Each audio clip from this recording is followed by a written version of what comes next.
Born from the atomic ashes of World War II, the Japanese Yakuza are one of the most ruthless and feared criminal organizations in the world.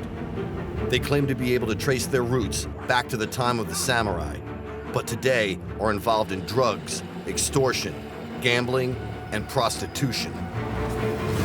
The Yakuza exists because the public tolerates them some level.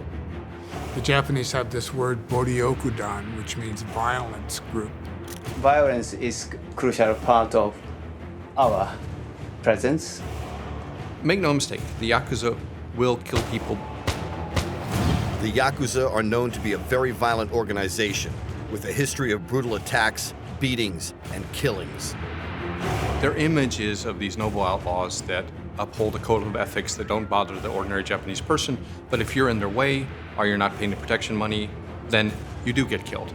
A large number of the murders in Japan every year are created by the Yakuza because they're violent groups. Although the Yakuza are a strictly men-only criminal fraternity, women still play a significant role.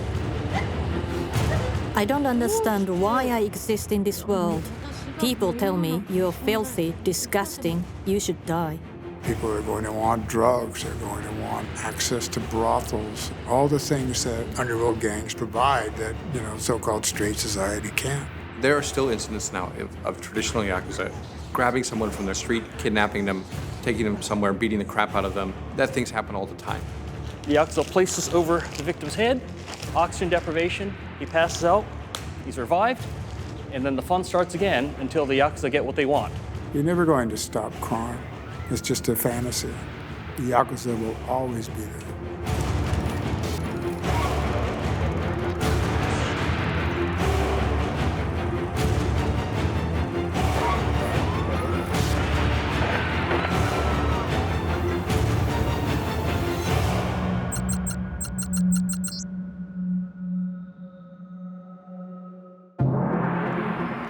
The Yakuza are a Japanese crime organization.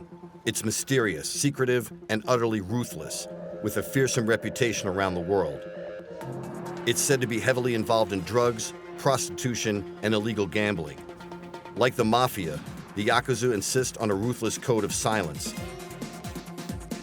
Any transgressions and the sentence is immediate death.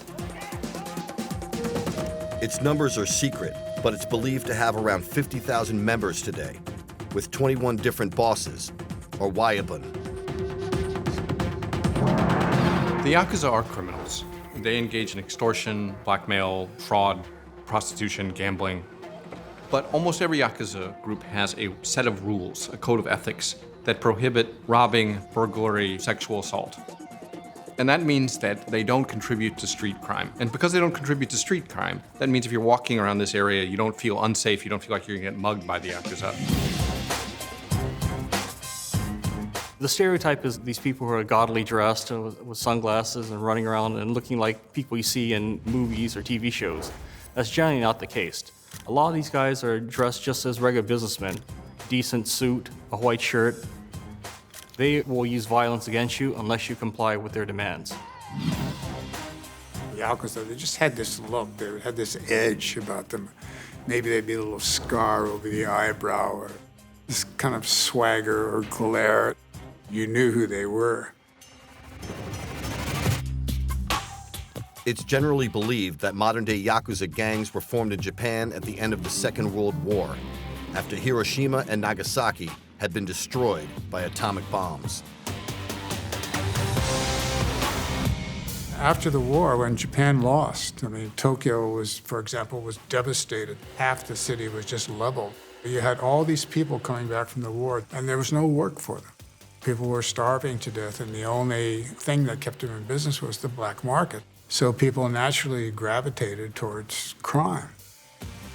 What used to be common was a protection racket, where the Yakuza will come in, they'll say, hey, nice place you have here. We'd hate to see somebody mess it up. So why don't you pay the Yakuza a certain amount? They get their money, you get some kind of tangible reward, and you get the added benefits of having a sort of on-call security service.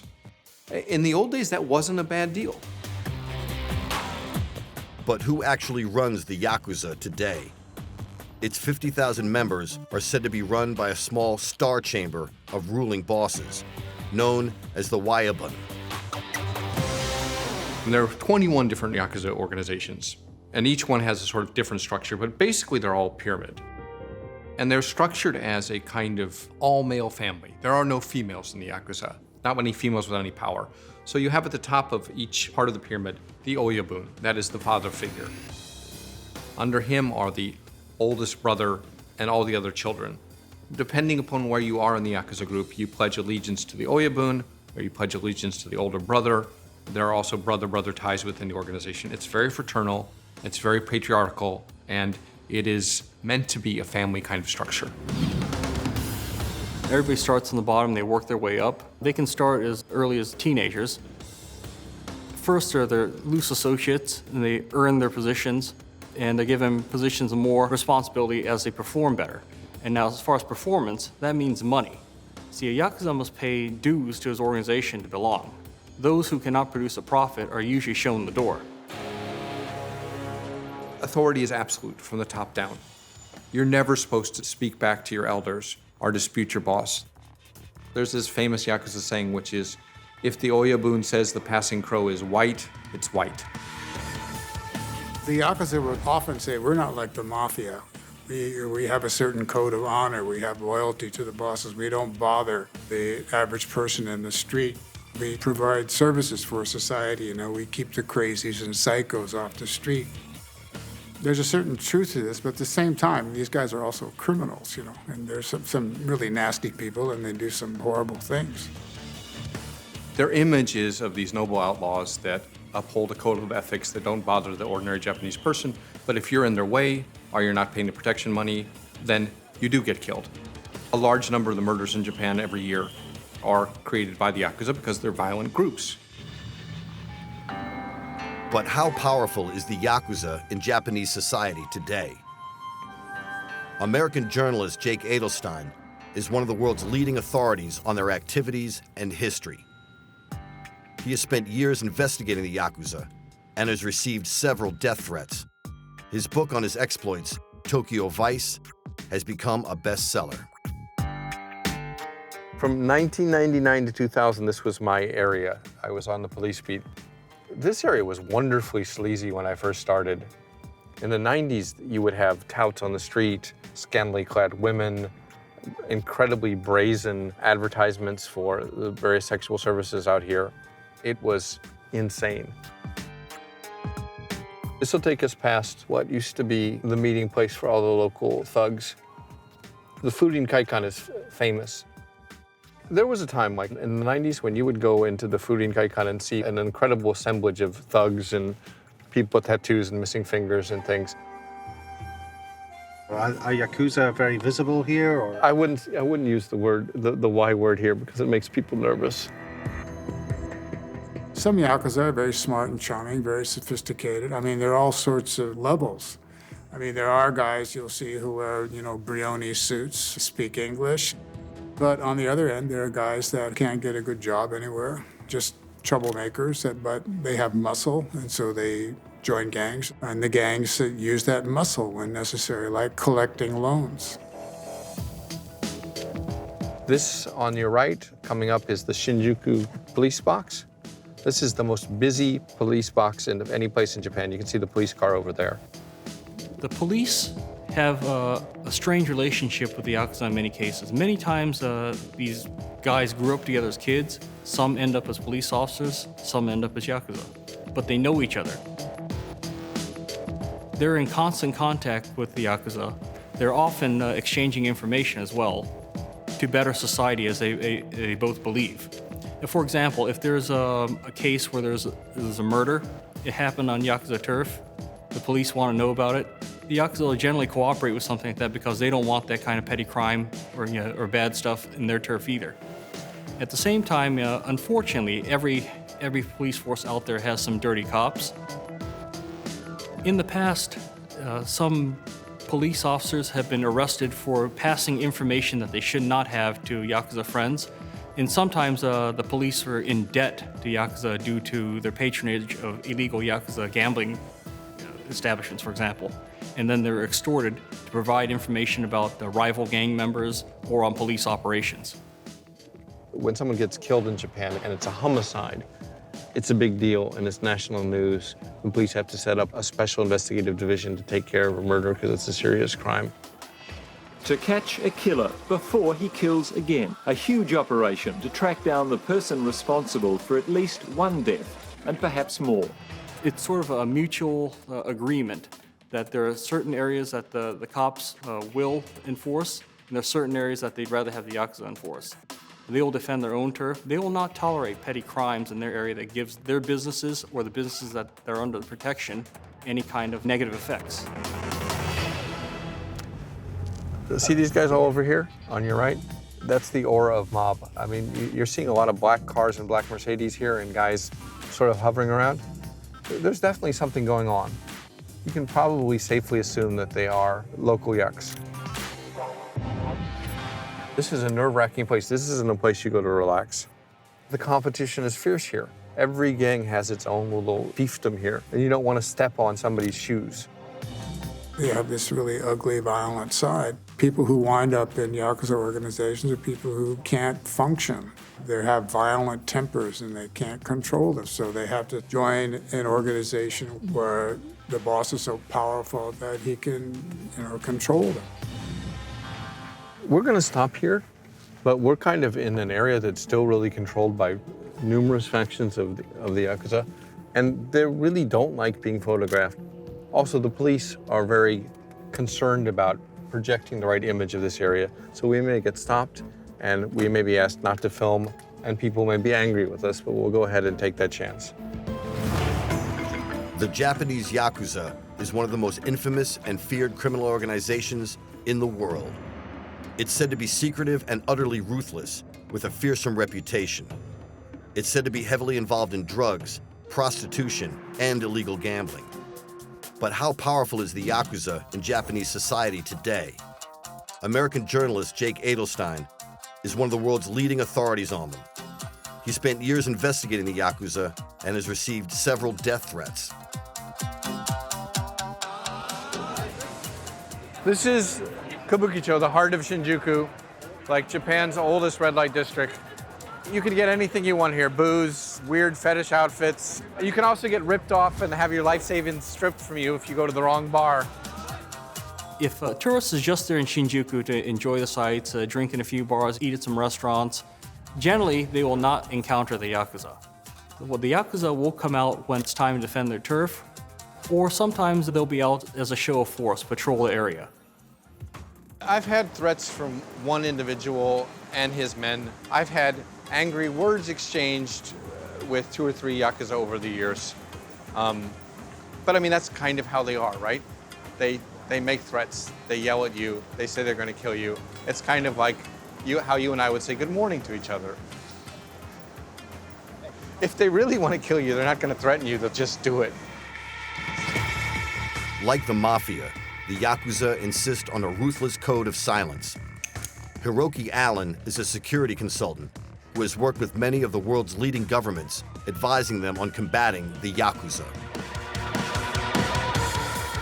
In Japan, laws forbid private citizens from owning most weapons. No firearms, no blades, you cannot carry these. The Yakuza know their victims are unarmed, so they can just use brute force, mass numbers. If they grab somebody off the street and they're torturing him, they can use anything from advanced techniques to very simple stuff, such as like placing a pen or a pencil between the victim's fingers and squeezing his hand very hard, causes intense pain, doesn't leave any marks that they can take back to the police and say that they were actually physically assaulted. They will most likely be complying with the Yakuza's wishes after some time with them. Allen agreed to recreate some actual Yakuza torture techniques on camera. The Yakuza wants money from a victim like this. We don't want to leave scars that he can report as being assaulted to the police, because that could bring the heat on us. So we want to cause terror, we want to cause pain, and also to get him to pay up. Here's a very common comb. This snapping action into the eyeball causes intense pain, but leaves no external scar. We can continue this for as long as we want until we get this guy to agree to sign the document we want. Over here, under all this, we have a plastic bag. You've all heard of waterboarding, but there's no need to use any water if you have one of these. You come over here, the Yakuza will place this over the victim's head or hold over his face. Oxygen deprivation, he passes out, he's revived, and then the fun starts again until the Yakuza get what they want. He's already angered the Yakuza enough to have them actually take him away and confine him like this. He knows he has one chance to get out of here alive. If he doesn't do what the Yakuza want this time, well, he'll find himself buried in a hillside or thrown into the ocean, and he'll never be seen again. Frankly, the victim has no idea when these tortures will stop, how much more they'll escalate. Just the mere sight of these tools here will strike serious fear into his heart and get him to comply. That's the aim. Traditionally, extortion was the bread and butter of the Yakuza. And it works like this. You open a bar or you open a restaurant, the gang members will come to your office or come to your bar and tell you, you're operating in our territory. It would be advisable for you to pay an honorarium so that you can do business here. We will protect you from other Yakuza organizations harassing your business. You might be leasing flowers from the Yakuza. You pay them an exorbitant amount of fees. There are some times when paying off the Yakuza is a good business investment. Not only do you keep them out of your business, but when you have an unruly customer that you can't get rid of, they will come much faster than the police. Like the Mafia, the Yakuza is made up of hundreds of small and mid-sized gangs who are constantly fighting over money, drugs, prostitutes, and of course, turf. The battles are bloody and brutal. Every so often, two gangs will move into the same territory. There'll be an argument, and there'll be a shootout, there'll be a fight. You know, guns are illegal in Japan. If you're caught with a gun, you know, you can go to prison for several years. They're very serious. The Yakuza know not to carry firearms around because if they are accosted by police, they're going straight to prison. If they're carrying blades, yes, that's the same thing. So many times they'll carry innocuous-looking items that may not qualify as weapons. For example, a drink in a glass bottle. They don't walk around with weapons. The number of shooting incidences involving the Yakuza is extremely rare. Last year, the number of shooting deaths in Japan was 6 people. That's in a nation of 127 million people. And I think that's like, 1 hour in the United States. Firearms. The mere sight of these will cause panic. The Yakuza don't have unlimited supply of ammunition. So there are reports that many times they are taught to use these as contact range weapons. They can grab the victim, pull them in, put the muzzle against them, and shoot. This not only ensures a hit, also the expanding gases coming in the barrel go into the body, causing a much more lethal effect. Impact weapons. Collapsible baton. These, actually the police use these as well, so the Yakuza are quite familiar with these. Now granted, you're not supposed to be carrying these around, they're supposed to be for martial arts practice uses, but many Yakuza do use these. This will break bones on contact. A very effective short-range impact weapon. Make no mistake, the Yakuza will kill people, but they're very judicious about it, and it's a business decision. It's not something that's done in a hot rage. I mean, an assassination, when they take out a civilian, the calculation is that the greater benefit of the group is worth the bad publicity and the heat from the police you'll get from killing someone.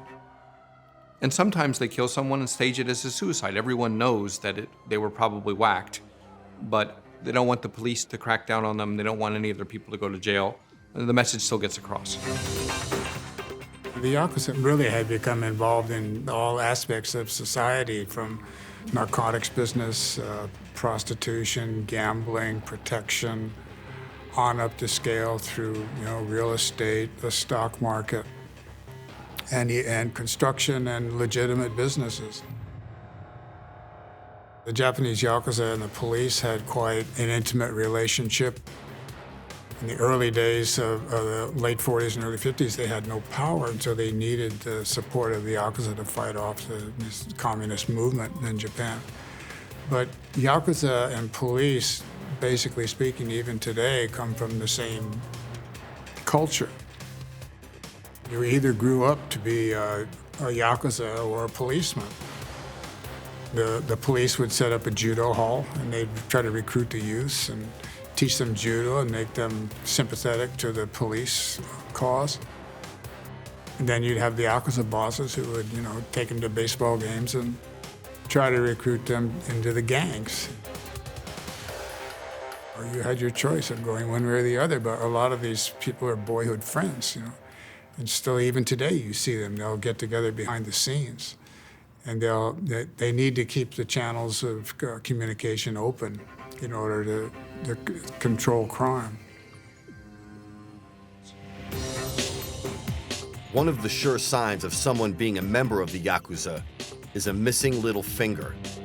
Many members cut off portions of or the entire finger as a mark of yubitsumi, or apology. Shintaro Hayashi's company makes prosthetic fingers, among other body parts, and is in demand from former Yakuza members who are looking to replace their missing digits. Yakuza come here for various reasons, often when they want to get out of the Yakuza for regular community. There are possibly feeling that because of the lack of fingers, people feel scared. So they quite often hold the hands like this. So it's hidden and people don't notice it. I've been in this business, this place, for 13 years, and I've made fingers for about 50 Yakuzas, but I've never counted properly. But possibly 500 to 600 fingers for Yakuza I made. It scares the crap out of people to see someone missing a finger. It's like, if this guy's gonna cut off his own finger, and it's not like you see in some bad movies where someone holds the guy down and cuts off the finger against their will. You know, that's sort of, I think, a popular conception. If you screw up in the Yakuza, that you get held down, they chop off your finger. No, you do it yourself. If you walk into a golf course and say, I want to play 18 holes, and you have a missing fingertip, they won't let you. So that's why some doctors have set up a business making prosthetic fingertips. It looks quite real. You can't really tell. Now, there's two reasons that Yakuza used to chop off their fingers. One is that you chop off your finger because someone under you has screwed up, and you are atoning for their mistake and asking for the boss's forgiveness. When you chop off your finger for someone else, which is an altruistic act, that's considered a living finger, ikyubi. When you chop off your finger because you've screwed up, then that's called a dead finger, right? You might get forgiven of your debt, you might be allowed to stay in the organization, but it's nowhere nearly as cool as doing it for someone else. The Yakuza world, that's the ultimate way to apologize. I couldn't imagine cutting my finger off. It takes an enormous amount of courage. There's a certain way that they do it. They take a knife and they'll stick it in the table, and then in one sharp movement, they'll get right at the joint. And if you're really good at it, it's done really fast. Either way, it's not an easy thing to do, but it intimidates people. And you know, you're a Yakuza, and someone sees the tats, they see the missing finger, they know that you're probably not afraid of pain, and if they're afraid of physical violence, they're liable to back away. The Yakuza are a mysterious, secretive, and utterly ruthless Japanese crime organization with a fearsome reputation around the world. It's said to be heavily involved in drugs, prostitution, and illegal gambling, and like the Mafia, insist on a ruthless code of silence. Any transgressions, and the sentence is immediate death. Tattoos are a way of life for all Yakuza, denoting both their life stories and their positions within the complicated hierarchy. Mr. Horyu has been inking Yakuza members for many years. We have a long history of tattoos and a very special, peculiar kind of design with color and also patterns. It has very unique position in our culture.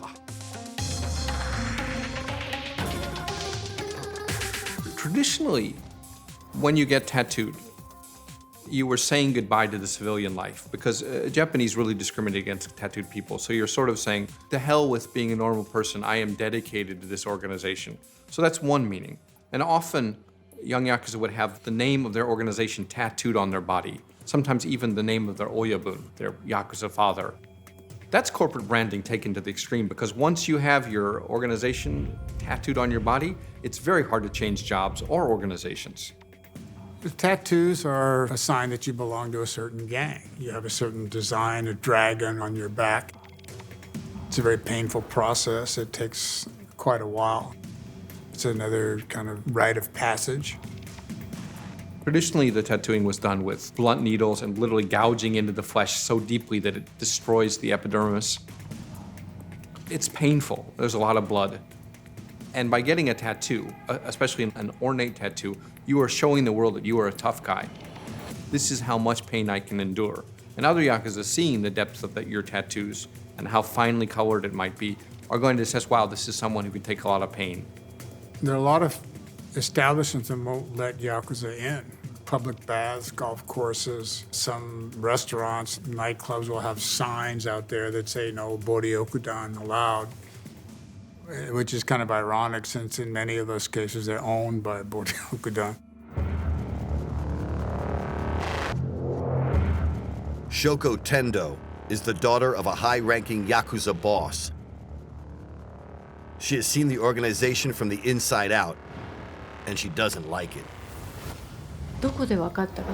We had people coming into our house with tattoos or without a little finger. My father himself had tattoos too. When I saw that guests called my father Oyabun, basically boss, I realized that at quite an early age, he was a member. If you are a Yakuza wife, your man calls you Mrs. They appear to kind of be nice to you, but that tradition works out only when your boss is with you. The Yakuza's loyalty is to his organization above all else. If it means offering up his daughter or a family member to pay back a debt, he doesn't think about it twice. He looks at his organization ties as being more important. Yakuza view women as commodities, something to be traded, something that has value.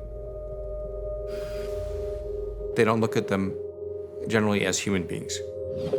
When Shoko was 16, her father owed money to another Yakuza boss. A proposition was then put to her.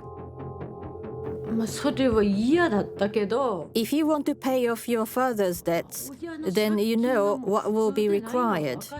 It was unspoken, but of course he was implying that I would have to be his mistress. I knew that my father's debts were quite a lot, and that's not something that he could really fully pay back. So I really didn't want to become his mistress, but I had no choice. He was treating me as if I was his possession, and he also got me on drugs, and he was just trying to control me. But he also knew that he couldn't have my feelings, and he was frustrated. That's why he was so abusive with me.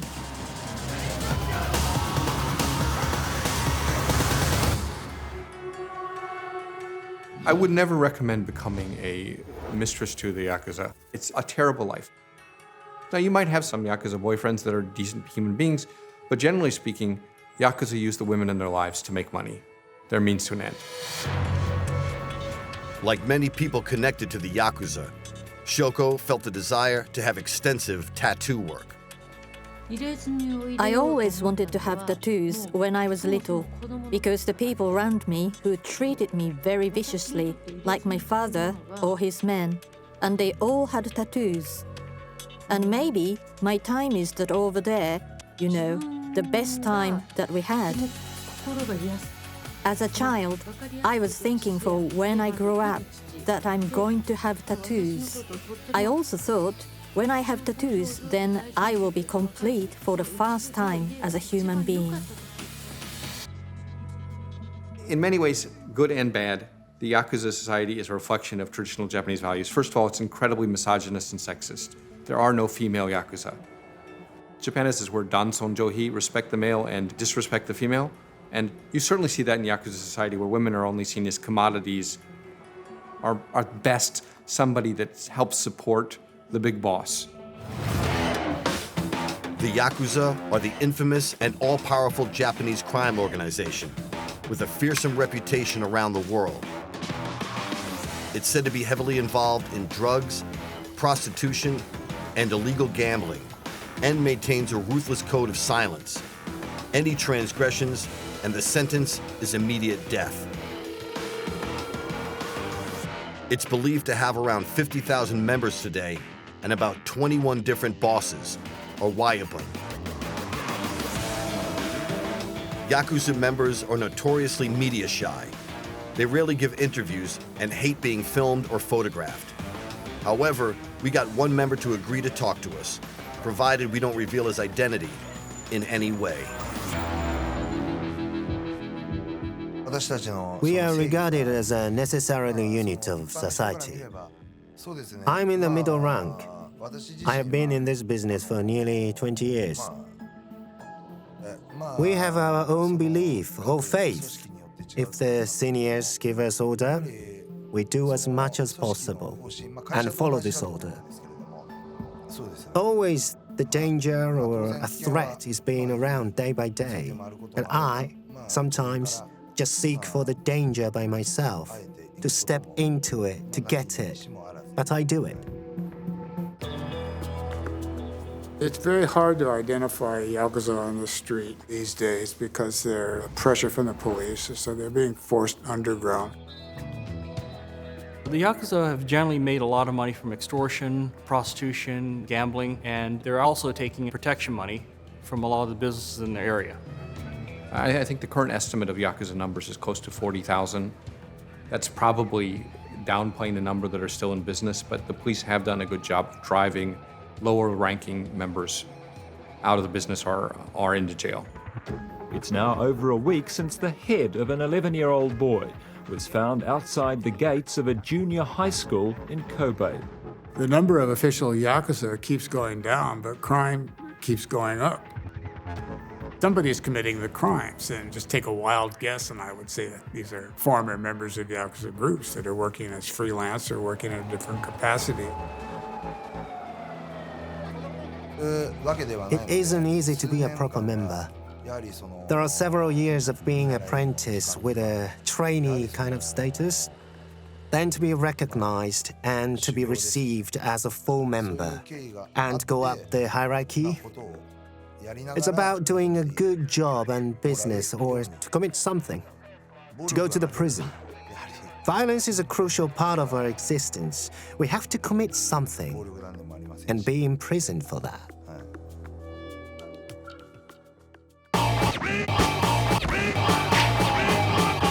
Despite being secretive and camera shy, the Yakuza feature heavily in their own comic books, which are on sale to the public.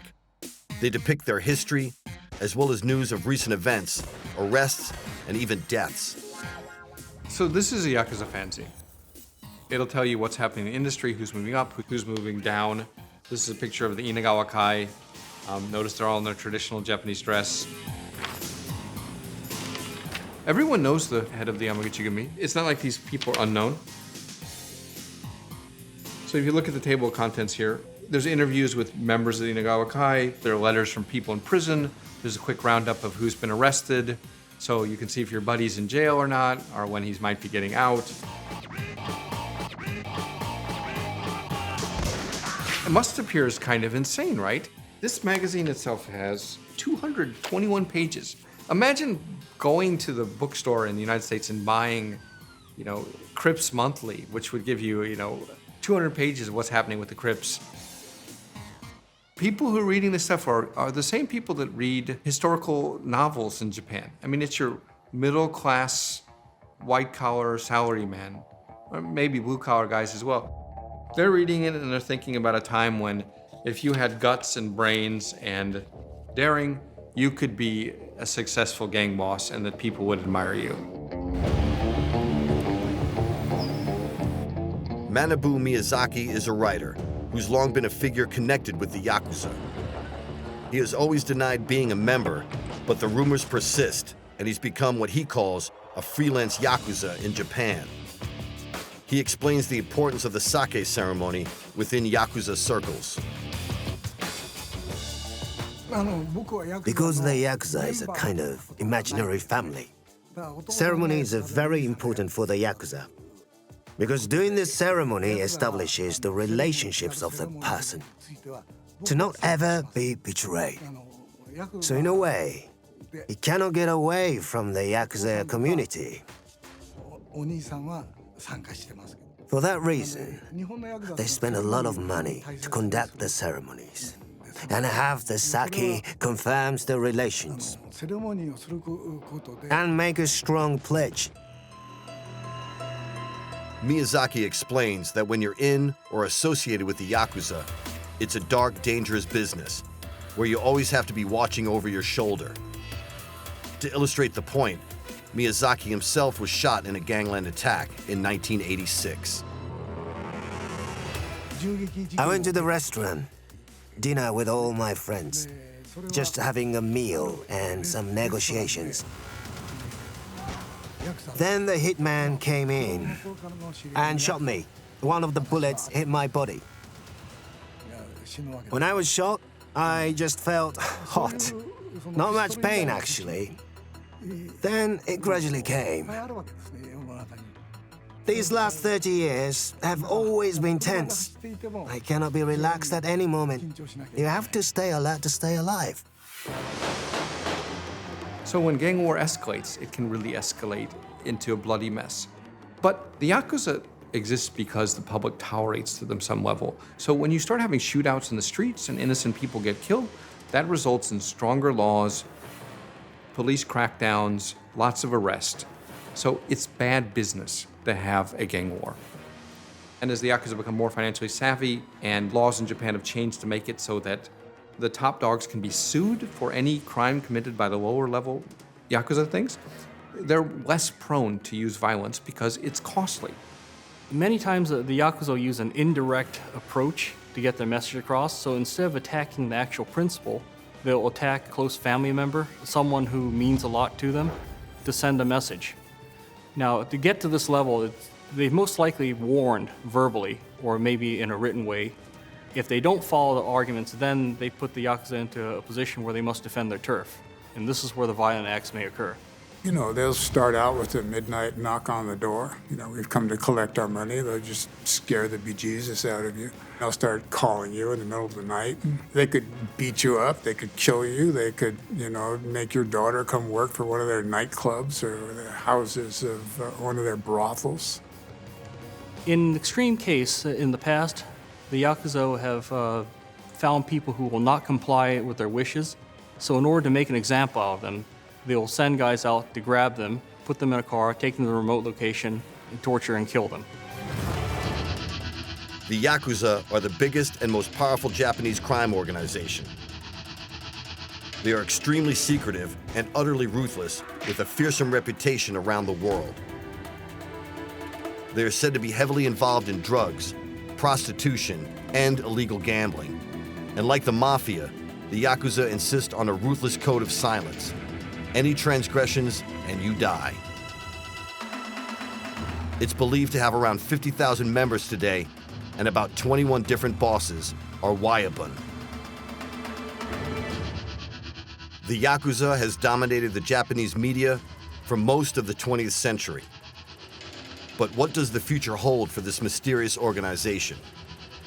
And is it, as some say, slowly losing its edge and control of events? Japan is one law away from wiping out the Yakuza, and that would be a Criminal Conspiracy Act. A Criminal Conspiracy Act would allow the Japanese police to seize the property of the Yakuza bosses, take down their offices, take down their businesses, take away all their assets, and put everyone in jail. But the police and the Yakuza sometimes become friends in a sense. They share personal knowledge of each other. They might go drinking. There might be camaraderie. If the Yakuza boss steps over the line and there's some friendship involved, maybe the police are less likely to let it slide or convince the person making the complaint to let the charges go. There's this idea that it's better the enemy you know than the enemy you don't know.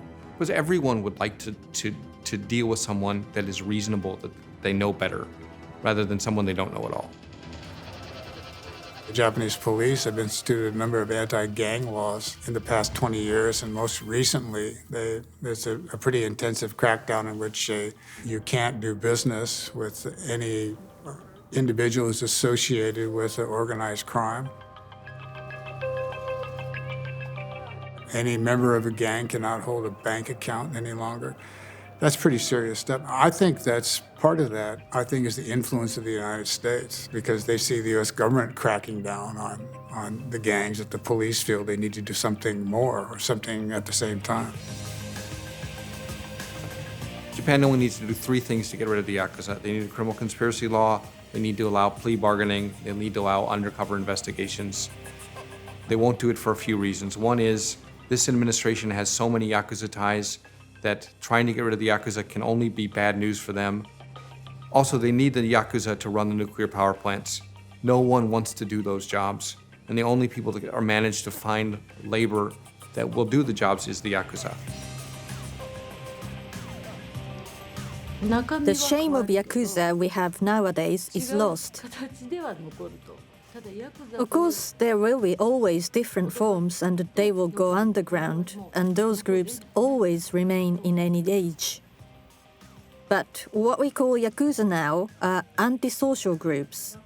I don't think they are going to last because the government has implemented more severe laws.